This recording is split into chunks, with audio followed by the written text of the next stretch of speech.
first day midweek skiing. The first day I had prior was just kind of like the bunny hill. So today we're gonna go on the full quad. We're gonna get some real laps. They don't have the backside open, which in my opinion is like the real big mountain. It's fun skiing. I like doing laps. Even some days I only have an hour to ski. That's fine. I'll do 6 quick laps, 5 laps, whatever. It's nice to feel snow under my feet again. So today we're gonna get some laps. We're just gonna take my Atomic Maverick 88 Ti's out for today. Once I get my AT boots broken in, we'll spend some time on the Black Crows. We got a bunch of rain in the valley, but I believe it was snow up in the hills, so that'll be nice to get some fresh snow out there. I'm not sure what the conditions are gonna look like, so I'm bringing up my Mavericks, but I'm also gonna bring up my rock skis in case the skiing's a little bare, and I don't like to worry about that stuff, so I always just bring rock skis early season in case.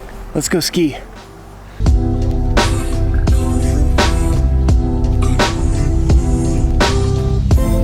I gotta say, my home mountain has done a fantastic job upgrading the mountain. We have these rechargeable cards, so I didn't have to wait in line to get my new season pass. It just recharged onto the same card. And then we have these automatic scanners. A little tip, if you're looking for a place to put the automatic scanner, put it right there in your sleeve. That way you're not kind of lifting your hip up awkwardly to get up there. What you can do is you can just kind of wave your arm through and then let yourself through. It is so much easier, but more to my point, they added these scanners. My local mountain is a non-profit. We have really affordable passes, we have really good grooming, we have really good snow, they're open at night, they have a ton of programs for locals. It doesn't have kind of the frills that you get at Sun Valley, but just the amount of money that goes back into operations, the amount of money that goes back into like the upgrades like the pass scanner, things that make it easier for people to get in through the line quicker.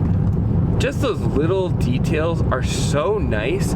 Like, our local hill does such a good job, and then I see for-profit ski hills where day tickets are way more expensive, they don't have the scanners, and I have to wonder, like, why? Why is that? Well, you're not making enough money? And I would guess that there's always this unfortunate part where you have for-profit ski hills. Well, putting in the scanner doesn't make us extra money, selling ski tickets does. It's like, the scanner, it improves the quality of life for everyone. It allows the ski attendants to actually like pay attention to people in line and get them loaded quickly. It streamlines the lift line tremendously. I don't know, I just gotta think, like, sometimes I see ski hills do things like raise the prices on food, like not include the scanner, where it's like, well, we've already got your money at that point, so who cares? And anyway, I gotta give a kudos to my home mountain because they do a fantastic job with this.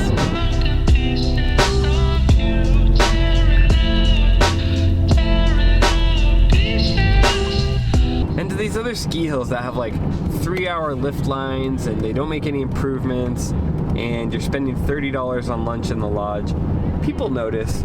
Whether or not they'll actually make a change, right? Like, where you live is kind of where you live and you may just be stuck with that ski hill. But for me, I notice I don't go back to those places if I can help it. I think that there's a tide turning with how much people are willing to tolerate for just baloney with the ski mountains. But that's just my opinion, I don't know. But anyway, that's kind of a rant about ski hills. Now that I've seen a non-profit model, I'm like, okay, I know this can work.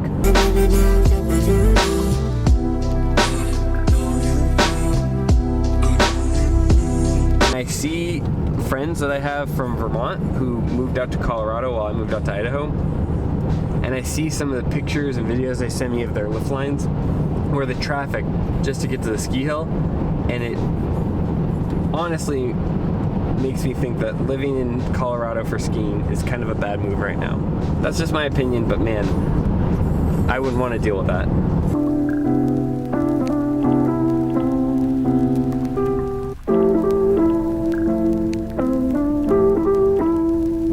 Alright, we're here. There's a lot more snow than I was expecting. Let's go ski.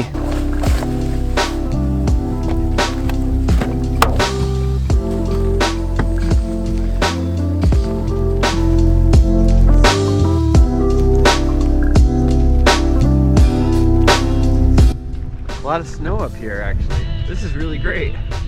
Okay.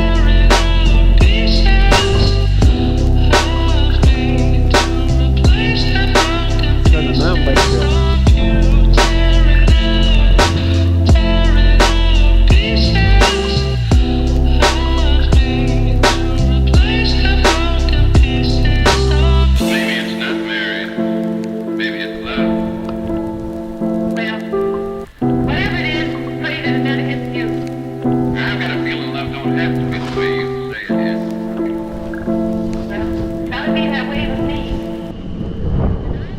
So is this whole half of the mountain closed? It's really just to get the coverage vibes, snow Oh. coverage. A lot of people have just conducted their ropes. All right, we're allowed to go here. There's just not good coverage, but they said no one's pulling lift tickets or anything for it. Coverage feels pretty good to me, actually. Dang, this is awesome. Always good to look before you drop in. Yeah, see there's somebody over there. Woo!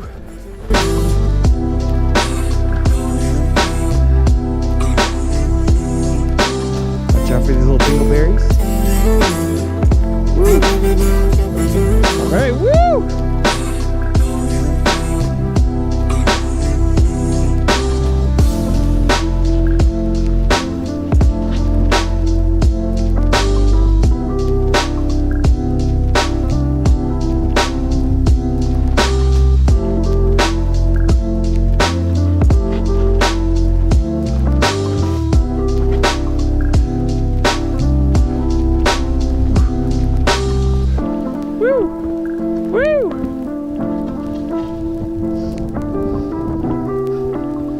Just like mountain biking. Big rock, no big deal. Oh, this is not the best ski hill if you don't know where to look. But man, you know where to look. Spend some time getting familiar. Look at all this great powder.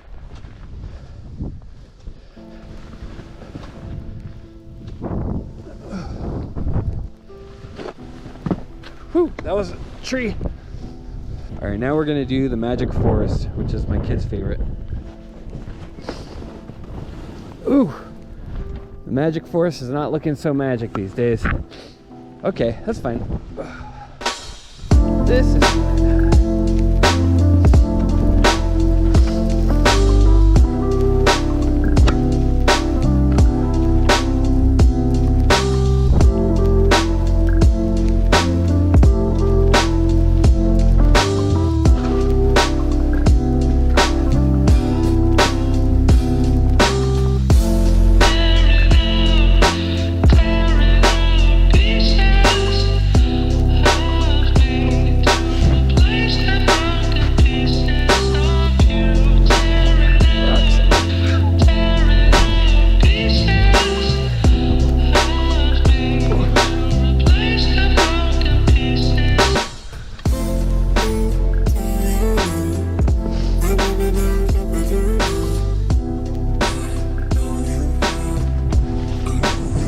Brush won't kill me.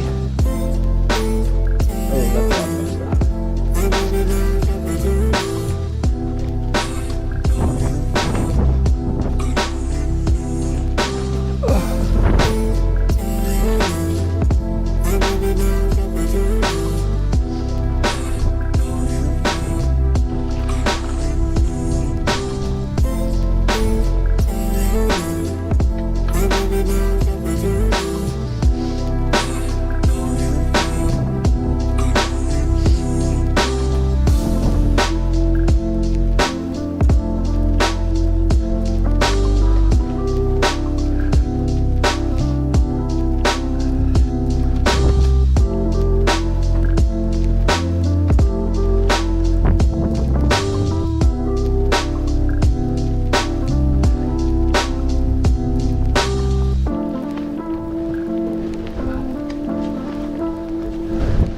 See, those guys are just standing there.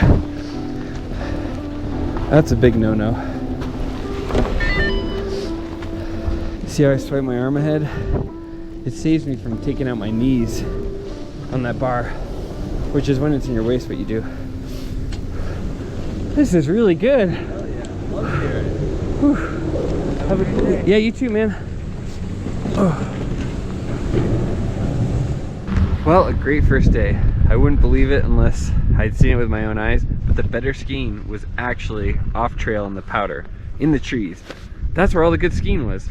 I think my rationale as to why is basically everybody who skis powder, skis the backside, isn't here because the backside isn't open, and everybody who normally would be here skiing the front or just skiing kind of this more intermediate chair, they're not going in the powder because they're here to ski intermediately. They're not like intending to go in the trees. So it's made for like this perfect storm of, if you're a good skier, you're willing to go in the powder, you got your rock skis on, you don't worry about it. There's great skiing. I mean, you can see from the footage, I'm skiing fresh powder. That's insane. What an awesome, awesome first day of like real skiing here. Pleased as peaches? Do people still say that? I still say it. I am just pleased as peaches. This has been an awesome first day.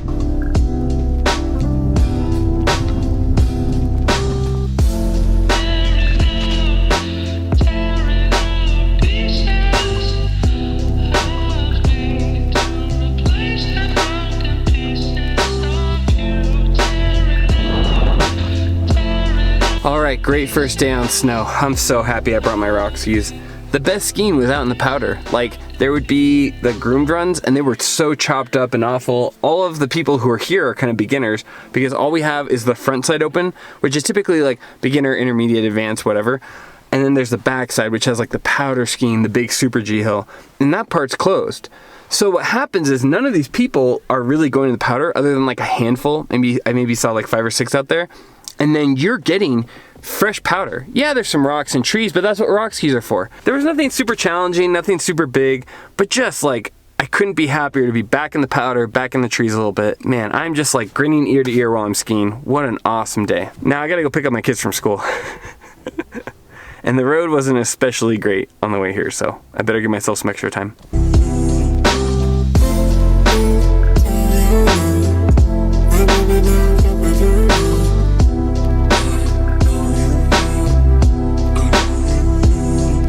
Well, we got the first truck stuck of the season.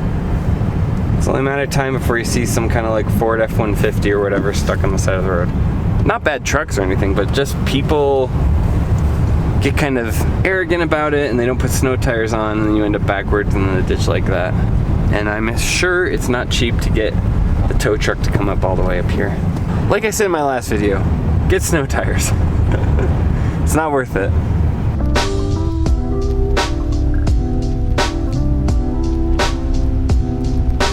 Also, one thing that's crazy, at first I got a YouTube comment from Bode Miller, commented on the video that I did, like, where I was skeptical about Peak skis, where I said like, hey, you know, don't just go out and buy these, try them out, wait until you see somebody ski on these, don't just pre-order them or buy them sight unseen, which I think is valid. I would say that about any ski. Don't buy any ski sight unseen. Like, make sure you either test it or you can see somebody that you trust test it. And even then, like, maybe try to test it if you can. Don't ever buy a ski based off of like, trust me. But I was tough on Bode, and he left me a really nice comment. It was like just explaining all of the questions that I had. He's like, I understand the criticisms. Let me give you more background. I was like really impressed with his reply because I have seen some of the worst replies from companies like Stokely, etc. And man, I'm not like a big Bode Miller fan, but I have to say he had one of the best replies. It was very even keeled. He didn't take it personally. His team sent me a message. We're gonna work out a way to test and review the Peak skis. I do want to say that, like, I don't care about Bode Miller liking me. I don't care about him hating me. I don't really care about any of that. All I care about is, are the skis good? Are the skis worth the money because they're a little bit more expensive? And do they ski well? I've been in the ski industry long enough. Yeah, I don't get starstruck. I just care, are skis good or are skis not good? I have to say I'm really impressed with Bode taking that challenge on head first and just being like, yeah, let's get you the skis, let's test them out. I believe in these skis. I think you're gonna like them. If these are good skis, I want to know and I want to let you know. So I guess that's just my opinion. Bode, if you're watching this, I think you had a really good reply. I think you handled it really well. And let's try out those skis. Let's see if they're really good. That's what I want to know. And I think that's what you care about as well. At least that's kind of the vibe I get from your messages. So kudos to you for taking on the challenge, and let's see if the skis speak for themselves. I'm really excited to test them out.